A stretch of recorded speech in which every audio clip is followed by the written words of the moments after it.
What's good, Knicks fans? Welcome to another edition of Knicks Latest. It's a huge day to be a New York Knicks fan.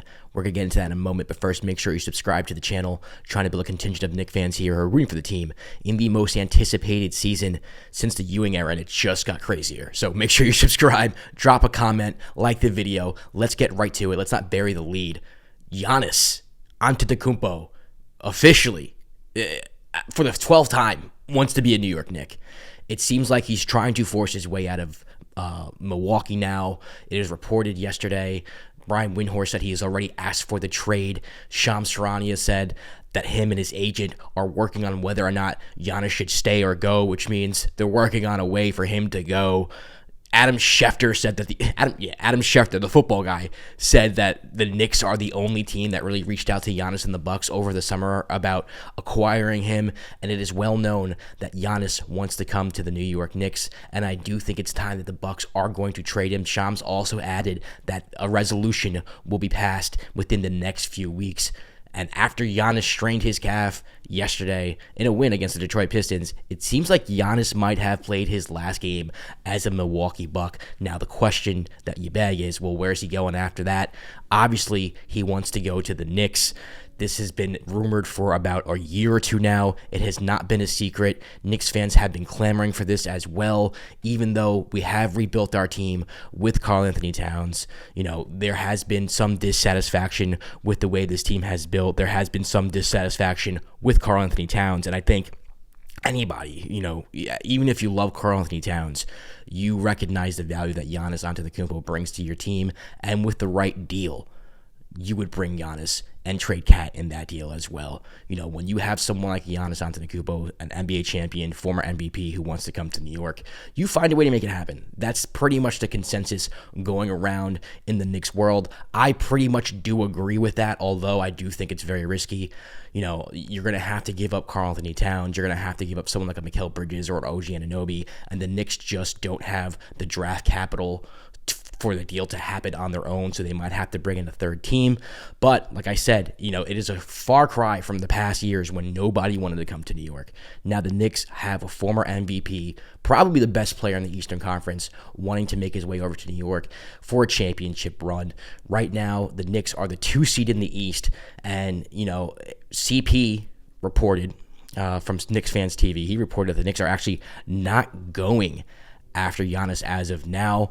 I have read reports that, you know, they did not want to officially blow up the team in the summer as well because they felt comfortable with their standing in the league. One has to wonder, though, after 21 games, even though you are the 2 seed, there have been a lot of ups and downs this season. Do the Knicks still consider themselves to be contenders to not just win the East, but win the NBA championship? And are Leon Rose and company in the back room right now discussing ways to get Giannis because they don't believe that this current iteration of the New York Knicks can win the East and can win the NBA Finals? So very interesting things going around right now, especially because Giannis just got hurt. What is his value going to be? How long is he going to be out? Him wanting to be a New York Knicks not having the assets. Will it happen? That's really the question. Will it happen? I don't think this is going to happen. I hate to be the bearer of bad news here, but you just don't trade your superstar to the team he wants to be traded to just because he wants to and not get things in return. The fact of the matter is that if the Knicks are going to get Giannis Antetokounmpo, they're going to have to ship over someone like a Karl-Anthony Towns plus a Mikal Bridges or OG Anunoby, and those are 2 players who are fantastic players, but they're not going to fit the timeline of rebuilding, right? You're going to want draft picks. You're going to want young assets. You're not going to want to trade Giannis just to try to be a 6 or 7 seed in the Eastern Conference, which you're not even that with Giannis right now.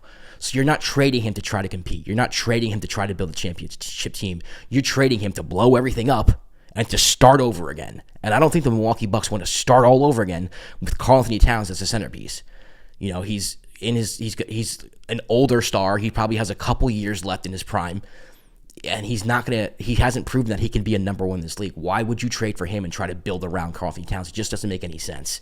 You want expiring contracts, you want draft picks, you want cap room. So the Knicks can't offer you any of that. They don't even have their own first-round picks.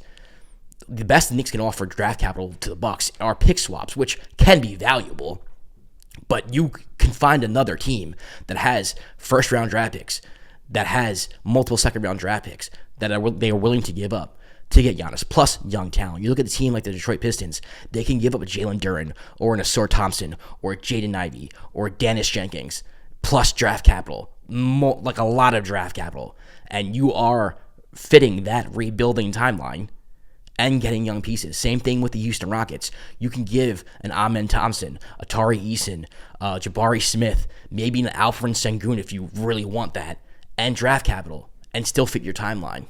There are just teams out there that I think are better suited to land Giannis. I know he's also wanted to go to the Spurs. The Spurs have been thrown back and forth, pairing Giannis with Wemby. There is not a team in the league outside of maybe the Thunder who has more young talent and assets than the San Antonio Spurs.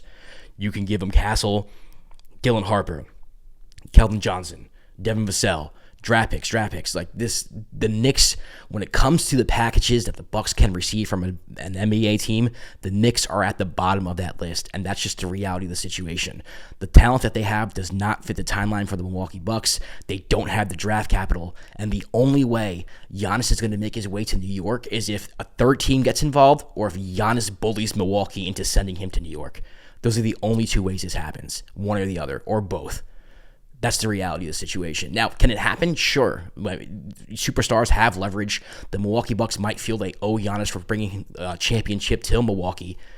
He's going to go down as the greatest player to play in that uniform. Maybe him and Kareem Abdul-Jabbar. Kareem didn't have a long career there, so I don't know how Milwaukee Bucks feel about him.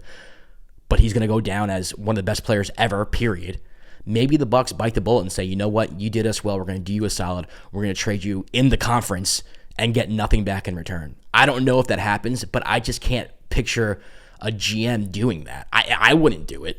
Would you do that? If you're trading your franchise player for the past decade plus who won you a championship and you're looking to rebuild and he has the ability to get you all these young assets and draft capital, would you send him to a place he wants to go just because he wants to, and then return you get nothing back, nothing that fits your long-term vision?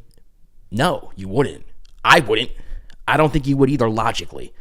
So as much as I want this to happen, I don't think this is going to happen, or at least I don't think it's going to happen this year. There are too many things that have to go the Knicks' way. Also, you can't trade Mikal Bridges until February 1st because of the extension they gave him this summer. So you're going to have to wait till February 1st. Shams did say this resolution will be solved within the next few weeks. So Mikal can't go in that trade, which means you're going to have to trade OG and Anunoby, which I'm not cool with. I don't know if you're cool with. Cat and OG and all of our draft capital with pick swaps.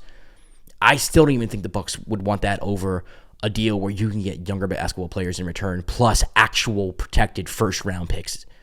I just don't know a world where the Bucks say yes to that unless the Knicks are the only team offering for Giannis right now, which, you know, after the calf injury, I don't know how serious it is. I have not seen reporting it. Maybe for this year, they are.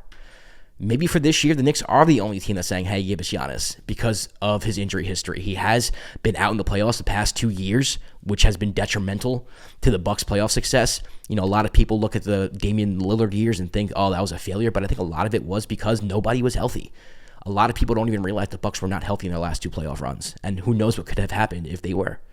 So it's a pipe. I don't know if it's a pipe dream. Pipe dream might be a little strong, but it is something where I don't think Knicks fans really realize how difficult of a task this is going to be for Leon Rose and company to pull off. There's going to have to be some serious pressure put on by Giannis Antetokounmpo to the Milwaukee Bucks GM and the front office to get him into New York if he's going to go to New York, or Leon's going to have to get very creative in a way to send draft capital to the Bucks in exchange for Giannis Antetokounmpo by involving a third team, but then that third team's going to want something back in return. They're not going to get Giannis. They better get something back good. So I don't know how that's going to happen. You know, my gut tells me that, again, like I hate to be the bearer of bad news. I don't want to hype y'all up and make you excited that, you know, that Giannis is going to come and be very clickbaity, but he's just, I can't see it happening right now. Now, I hope I'm wrong. If I'm wrong, I'll eat my words. I'll come on here and say, wow, they did it. That's great. And I'll be happy. Like, I want this to happen. I don't want Knicks fans thinking I don't want this to happen, because I do want this to happen. I just don't know how. Now, if you think differently, feel free to drop a comment explaining why and how they can get Giannis Antetokounmpo. I would love to read your comments. I would love to respond to them next episode or next two episodes and you know, play around with the trade machine and all that, and we can see what we can do to bring Giannis to New York. I just don't know if you're going to beat a Stephon Castle, Dylan Harper, picks, Jeremy Shohan package from the San Antonio Spurs if that's what they decide to do. Now, I'm not saying that's what the package is going to be, but it's going to be something very similar to that. And I think that that's more enticing than bringing over two players who are in their prime or starting to get past their prime. It just does not make sense to me. The Knicks window is open right now, and a large part of that is because everybody's in their prime. The Bucks don't want people in the prime just so they can be at best a 6 seed in the Eastern Conference. It makes no sense. All right, in other news, the Knicks beat the Hornets. There was a game last night, ladies and gentlemen. It happened. And Cat heard everybody talking. He had a fantastic game. He came out aggressive. The Knicks did what they had to do and beat a Charlotte Hornets team that they are way better than. They continue to play fantastic at home. The MSG has been pretty much a house of horrors for opposing teams this year, except for the Orlando Magic, what the Knicks get on Sunday. So I'm looking forward to that rematch. But the Knicks did what they have to do. The Knicks are beating up the bad teams that they're supposed to beat at the Garden, which I think is a great sign. You don't want to take wins for granted. You also want to look good while doing these wins against teams that you're supposed to beat in this manner. And the Knicks, a little sloppy at times, but I think Karl-Anthony Towns, he came out strong. He came out aggressive, showing that, hey, listen, y'all still got me. And, he had a great night against the Charlotte Hornets, and hopefully that continues. Hopefully you can do that against the better teams in the Eastern Conference and in the league so that Knicks fans feel better about having you on their team rather than begging to trade for Giannis. So Knicks did what they had to do. They beat the Hornets. There was a game. Let's not forget it. Still missing OG, still missing Landry. Mitch took the night off. Knicks still did what they had to do and beat a team that they're better than. So shout out to Knicks for doing so there. Ariel Hukporti got Defensive Player of the Game, even though he fouled out. I know he had 2 big blocks there. Ariel is somebody who I always thought could develop into a really good basketball player if he just learned how to not foul. And right now, Mitchell Robinson seems to be a step too slow or maybe getting back into condition. So maybe this launches Ariel's confidence to get more playing time and to actually stay on the court somehow. Because if he could stay on the court and if he could be a defensive presence, he is a massive upgrade over Mitchell Robinson on the offensive end. Not saying he's a better player than Mitchell Robinson. He has a long way to go. But you don't miss that drop-off so much if you decide to go big. And that's something that I was always looking forward to Ariel Hukporti maybe having that type of role this year. And maybe Mike Brown sees the vision as well. I don't think he's going to get much playing time when Mitch is healthy. But on games like this, nights like this, where we could drop him in the rotation, maybe he shows some improvement. Maybe he's in the rotation by the end of the year. We'll see. All right, well, that's going to do it. Like I said, drop a comment. Let me know what you think of Giannis to the Knicks. Do you think it's going to happen? I'm not going to ask if you want it to happen. I pretty much assume that you want it to happen. I think there are very few people who don't want it to happen. But let me know how you think it happens and the chances of it happening. Drop that in the comments. Like the video. Subscribe. See you tomorrow for another episode of Knicks Latest. Peace.